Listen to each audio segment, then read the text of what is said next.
there is no doubt that we are very firm into defending ourselves and regarding for all of the activities and reactions against the Israeli regime activities, all of them has been doing in the framework of legitimate right and inherent rights of self-defense.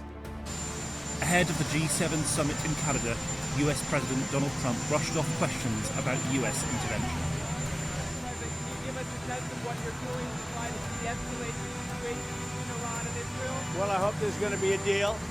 I think it's time for a deal, and we'll see what happens. But sometimes they have to fight it out, but we're going to see what happens. I think there's a good chance there'll be a deal. For now, the conflict shows no sign of letting up. Di bawah langit malam yang pekat, sebuah kengerian baru mengoyak ketenangan Israel. Hujan baja dari hulu ledak klaster Iran yang tak pandang bulu menembus perisai pertahanan tercanggih dunia. Sistem Iron Dome yang perkasa, David Sling yang sigap, dan Aerosri yang menangkis di ketinggian. Semuanya dihadapkan pada ancaman yang tak terduga, seolah dirancang untuk melumpuhkan bukan hanya bangunan, tetapi juga keyakinan. Ketika submunisi-submunisi itu menabur kehancuran di area sipil dan militer secara bersamaan, mengungkap kerentanan yang belum pernah ada, muncullah pertanyaan yang menggantung di udara. Apakah strategi perang modern kini telah berubah total, meninggalkan Israel dan mungkin dunia di ambang era konflik yang sama sekali baru dan tak terprediksi? Langit malam di atas Israel biasanya dihiasi gemintang dan sesekali lintasan pesawat komersial. Sebuah pemandangan yang memberikan ilusi keamanan, ketenangan yang rapuh di tengah gejolak regional yang tak pernah usai. Namun, pada malam yang gelap itu, ilusi tersebut hancur berkeping-keping. Bukan karena guruh alam, melainkan oleh deru sirena yang memekakan telinga, melolong menusuk ke dalam sanubari setiap warga. Suara itu, yang begitu akrab namun tak pernah benar-benar diterima, adalah prekursor dari sebuah kengerian baru, sebuah badai yang tak terduga yang akan mengubah peta pemahaman mereka tentang perang. Ini bukan lagi tentang rudal yang melaju dalam satu jalur lurus, mengincar target spesifik yang dapat diprediksi oleh sistem pertahanan tercanggih. Ini adalah sesuatu yang jauh lebih licik, lebih menyebar, dan secara fundamental, lebih menakutkan. Detik berlalu dengan lambat, jantung berdebar kencang di dada. Setiap orang mencari perlindungan di balik dinding beton, di dalam bunker yang dirancang untuk melindungi dari ancaman konvensional. Tapi malam itu, ancaman yang datang sama sekali tidak konvensional. Dari keyohan di atas cakrawala yang kini membara, terlihatlah rentetan cahaya yang menusuk kegelapan. Bukan satu atau dua, melainkan puluhan, bahkan ratusan, menari-nari bagai komet-komet pembawa malapetaka. Rudal-rudal balistik itu yang diluncurkan dari Iran membawa sebuah inovasi mematikan, hulu ledak cluster, atau yang dikenal sebagai cluster warhead. Ini adalah sebuah terobosan mengerikan dalam persenjataan yang bukan lagi sekadar mengantar sebuah hulu ledak tunggal ke satu titik. Hulu ledak ini, begitu mencapai ketinggian tertentu, akan melepaskan puluhan, bahkan ratusan, submunisi kecil, yang kemudian menyebar di area yang sangat luas, menabur kehancuran bak hujan meteor yang tak pandang bulu. Konsepnya sederhana namun brutal. Bukan menghancurkan satu bangunan, tetapi melumpuhkan seluruh lingkungan, bahkan kota. Ini adalah evolusi yang kejam, sebuah pergeseran taktik yang mengabaikan batasan medan perang dan justru menjadikan kehidupan sipil sebagai sasaran utama yang mengerikan. Dampak dari penggunaan hulu ledak klaster ini segera terasa. Ledakan bukan lagi berpusat pada satu titik, melainkan menyebar, menciptakan efek domino kehancuran yang tak terduga. Sebuah rudal mungkin menargetkan pangkalan militer, namun submunisi yang disebarkannya bisa jatuh di perumahan sipil di sekitarnya, merobek atap rumah, menghantam mobil yang terparkir, atau bahkan menghancurkan taman bermain anak-anak.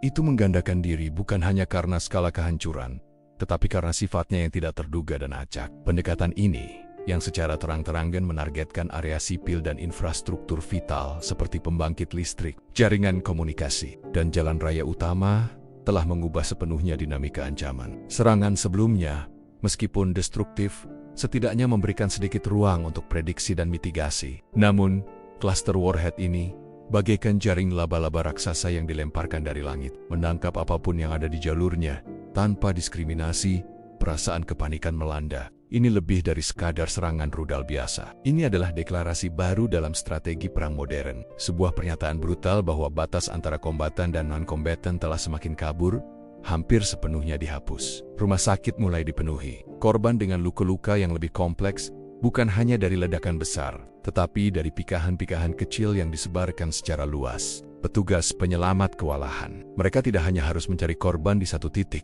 tetapi menyisir area yang luas, yang terkadang masih dipenuhi dengan submunisi yang belum ledak, menjadi ancaman mematikan yang tersembunyi di balik puing-puing. Jalan-jalan utama lumpuh, jembatan yang menghubungkan kota-kota rusak parah, dan listrik padam di banyak wilayah, menjerumuskan sebagian besar negara ke dalam kegelapan yang pekat. Seolah alam pun turut berduka atas kekejaman yang sedang berlangsung. Langit malam di atas Israel biasanya dihiasi gemintang dan sesekali lintasan pesawat komersial. Sebuah pemandangan yang memberikan ilusi keamanan, ketenangan yang rapuh di tengah gejolak regional yang tak pernah usai. Namun, pada malam yang gelap itu, ilusi tersebut hancur berkeping-keping. Bukan karena guruh alam, melainkan oleh deru sirena yang memekakan telinga, melolong menusuk ke dalam sanubari setiap warga. Suara itu, yang begitu akrab namun tak pernah benar-benar diterima, adalah prekursor dari sebuah kengerian baru.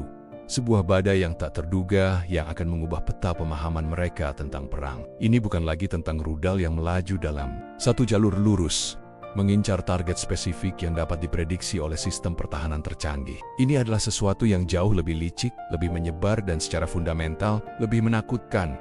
Detik-detik berlalu dengan lambat, jantung berdebar kencang di dada. Setiap orang mencari perlindungan di balik dinding beton, di dalam bunker yang dirancang untuk melindungi dari ancaman konvensional. Tapi malam itu, ancaman yang datang sama sekali tidak konvensional. Dari keyohan, di atas cakrawala yang kini membara, terlihatlah rentetan cahaya yang menusuk kegelapan. Bukan satu atau dua, melainkan puluhan, bahkan ratusan, menari-nari bagai komet-komet pembawa malapetaka. Rudal-rudal balistik itu yang diluncurkan dari Iran membawa sebuah inovasi mematikan, hulu ledak cluster, atau yang dikenal sebagai cluster warhead. Ini adalah sebuah terobosan mengerikan dalam persenjataan yang bukan lagi sekadar mengantar sebuah hulu ledak tunggal ke satu titik. Hulu ledak ini, begitu mencapai ketinggian tertentu, akan melepaskan puluhan, bahkan ratusan, submunisi kecil, yang kemudian menyebar di area yang sangat luas, menabur kehancuran bak hujan meteor yang tak pandang bulu. Konsepnya sederhana namun brutal.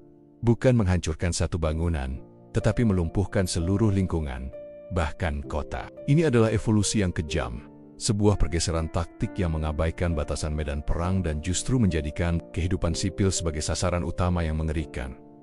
Dampak dari penggunaan hulu ledak cluster ini segera terasa. Ledakan bukan lagi berpusat pada satu titik, melainkan menyebar, menciptakan efek domino kehancuran yang tak terduga. Sebuah rudal mungkin menargetkan pangkalan militer, namun submunisi yang disebarkannya bisa jatuh di perumahan sipil di sekitarnya, merobek atap rumah, menghantam mobil yang terparkir, atau bahkan menghancurkan taman bermain anak-anak.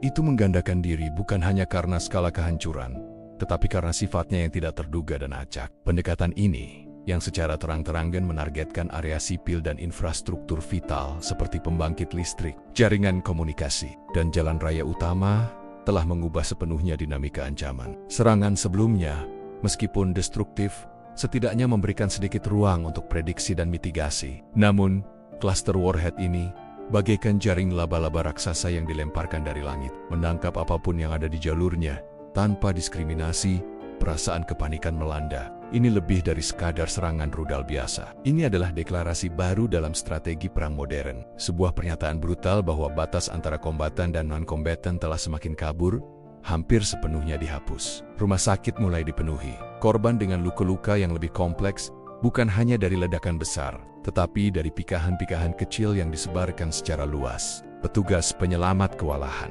Mereka tidak hanya harus mencari korban di satu titik, tetapi menyisir area yang luas, yang terkadang masih dipenuhi dengan submunisi yang belum ledak, menjadi ancaman mematikan yang tersembunyi di balik puing-puing. Jalan-jalan utama lumpuh, jembatan yang menghubungkan kota-kota rusak parah, dan listrik padam di banyak wilayah menjerumuskan sebagian besar negara ke dalam kegelapan yang pekat. Seolah alam pun turut berduka atas kekejaman yang sedang berlangsung.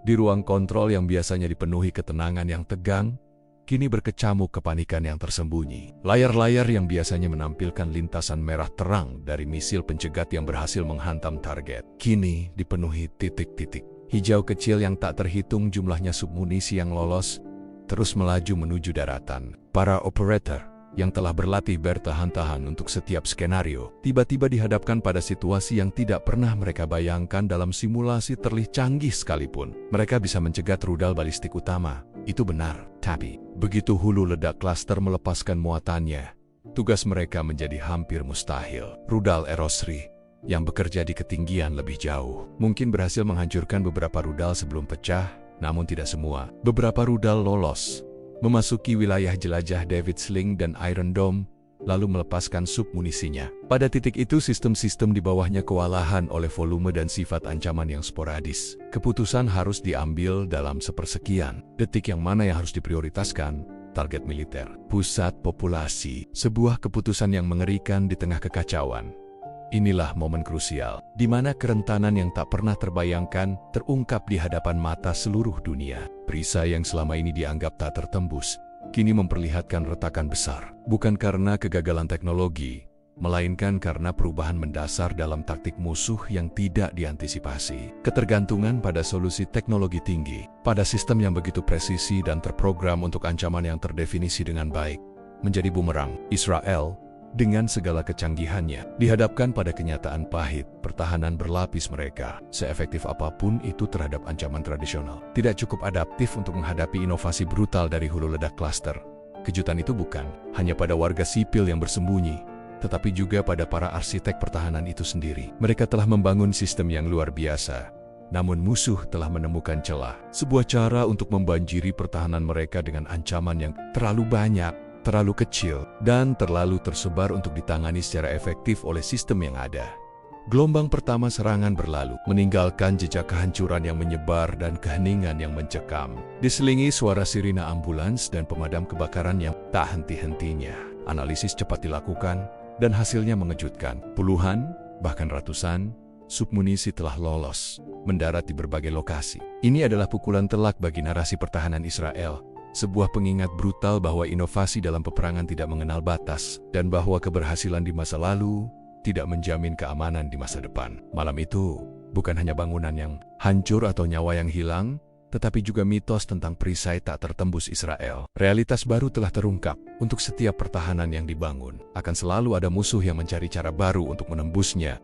Dan dalam kasus ini, mereka telah berhasil menemukan cara yang paling tidak terduga dan paling merusak. Ketidakberdayaan yang sesaat namun mendalam itu akan menjadi pemicu untuk evaluasi ulang yang menyakitkan dan mendalam terhadap seluruh strategi pertahanan nasional malam itu. Di tengah kekacauan dan keputusasaan yang melanda, terdengar sebuah nama operasi yang bergema dari Teron, Operasi Janji Kebenaran 3. Nama ini, yang mungkin terdengar megah di telinga para perencana militernya, adalah janji malapetaka bagi mereka yang berada di bawahnya. Bukan hanya sebuah serangan sporadis, melainkan sebuah aksi militer yang terencana dengan cermat, dirancang untuk melumpuhkan sekaligus menghancurkan, sebuah demonstrasi kekuatan yang diukir dengan kehancuran. Operasi ini bukan sekadar luapan amarah sesaat, tetapi sebuah perhitungan dingin yang memanfaatkan inovasi paling mengerikan dalam persenjataan modern. Setiap rudal, setiap submunisi yang disebarkan, adalah bagian dari cetak biru yang lebih besar. Sebuah strategi untuk menciptakan dampak maksimal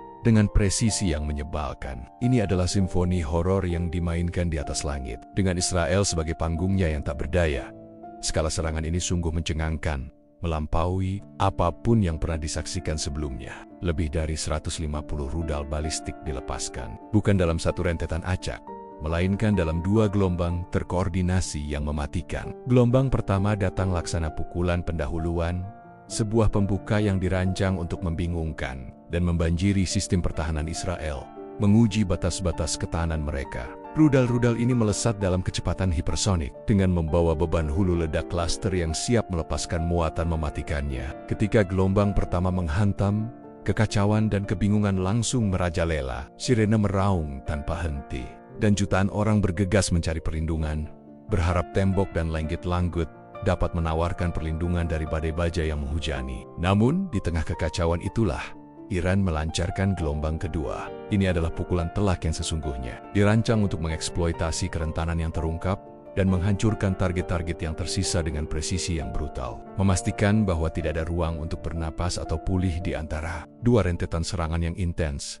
Strategi penargetan dalam Operasi Janji Kebenaran 3 adalah hal yang paling mengkhawatirkan. Rudal-rudal tidak hanya diarahkan pada situs militer, seperti pangkalan udara, instalasi radar, atau pusat komando strategis, tetapi juga secara bersamaan menargetkan area sipil dan infrastruktur vital di seluruh negeri. Ini adalah pendekatan ganda yang dirancang untuk menciptakan kepanikan massal dan melumpuhkan kehidupan sehari-hari. Sebuah rudal mungkin bertujuan untuk menghancurkan hanggar pesawat, namun submunisi dari hulu ledak klaster yang sama dapat menghantam perumahan di dekatnya, merobek apartemen, menghancurkan kendaraan, dan menimbulkan korban sipil yang tak terduga. Pembangkit listrik diserang, menyebabkan pemadaman massal yang menjerumuskan seluruh kota ke dalam kegelapan. Jaringan komunikasi terputus, membuat warga sipil terisolasi dan menyulitkan koordinasi upaya penyelamatan. Jalan-jalan utama dan jembatan, yang vital untuk mobilitas dan pasokan logistik, ikut menjadi sasaran, memutus jalur dan memperparah kekacauan. Ini adalah gambaran nyata dari perang total, di mana setiap aspek kehidupan sipil dijadikan medan tempur, dan setiap warga negara adalah potensi korban.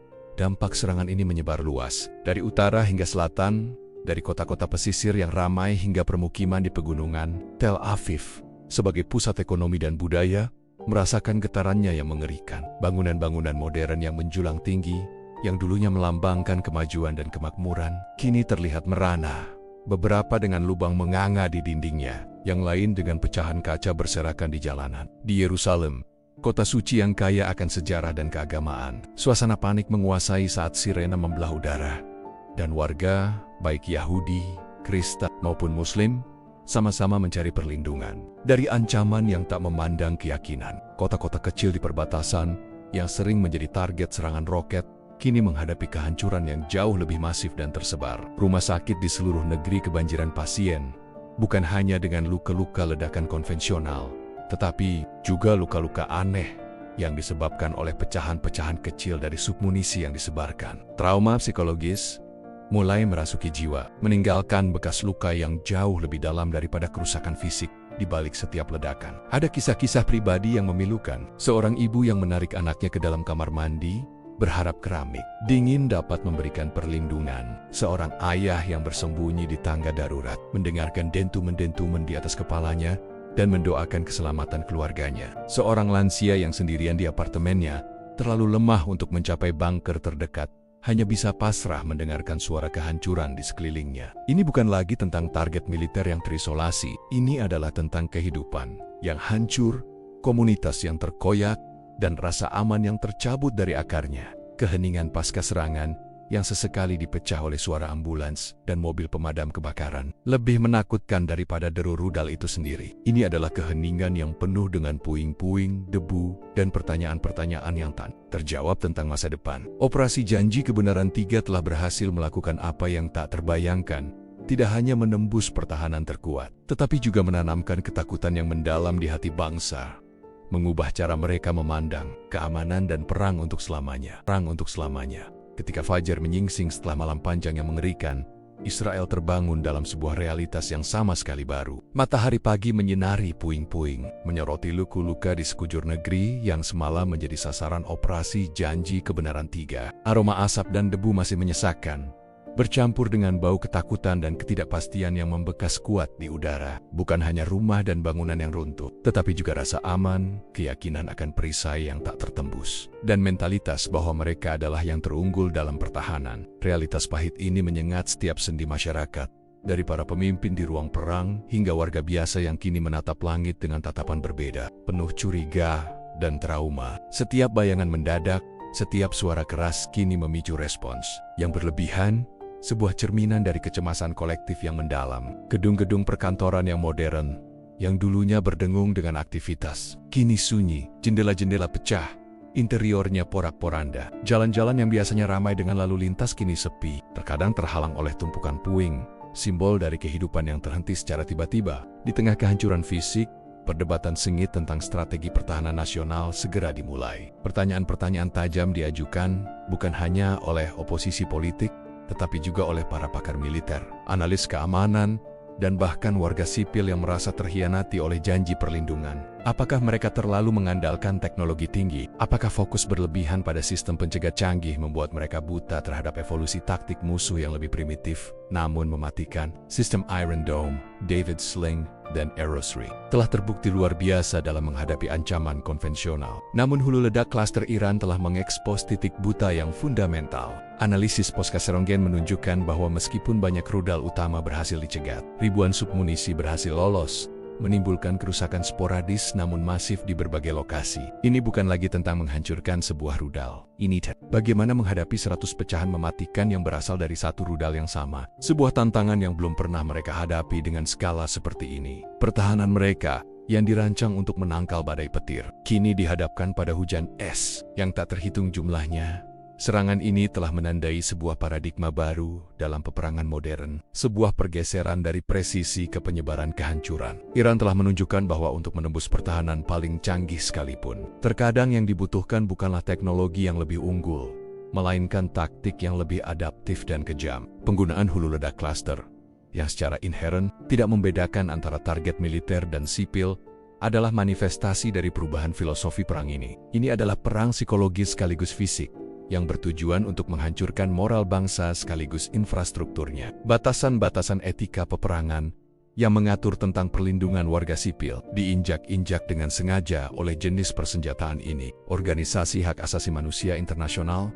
dan berbagai lembaga kemanusiaan di seluruh dunia yang telah lama mengutuk penggunaan senjata klaster karena dampaknya yang meluas dan tidak proporsional terhadap warga sipil, kini mendapati kekhawatiran mereka menjadi kenyataan yang brutal. PBB dan berbagai negara besar mengecam keras penggunaan taktik ini, menekankan pelanggaran hukum perang yang signifikan.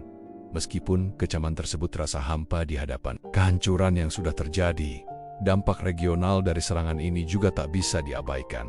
Selama bertahun-tahun, Timur Tengah telah menjadi sarang ketegangan, namun serangan ini menaikkan taruhannya ke level yang belum pernah terjadi. Negara-negara tetangga Israel dan sekutunya kini harus mempertimbangkan kembali strategi pertahanan mereka sendiri. Jika pertahanan Israel yang begitu canggih bisa ditembus, bagaimana dengan mereka? Ketidakpastian geopolitik semakin meningkat, dengan banyak pihak khawatir akan eskalasi konflik yang lebih luas. Serangan ini menjadi pelajaran pahit bagi semua pihak yang mengandalkan superioritas teknologi semata. Ini mengirimkan pesan jelas bahwa musuh dapat menemukan cara untuk menyiasati keunggulan teknologi melalui inovasi taktis dan penggunaan senjata yang kontroversial. Kekuatan regional kini harus meninjau ulang aliansi dan kesiapan militer mereka, menyadari bahwa lanskap ancaman telah berubah secara fundamental dan bahwa konflik di masa depan mungkin tidak lagi mengikuti aturan lama. Di dalam Israel sendiri, realitas baru ini memicu gelombang desakan untuk adaptasi yang drastis. Bukan hanya tentang membeli lebih banyak sistem pertahanan, tetapi tentang memikirkan ulang seluruh filosofi keamanan nasional.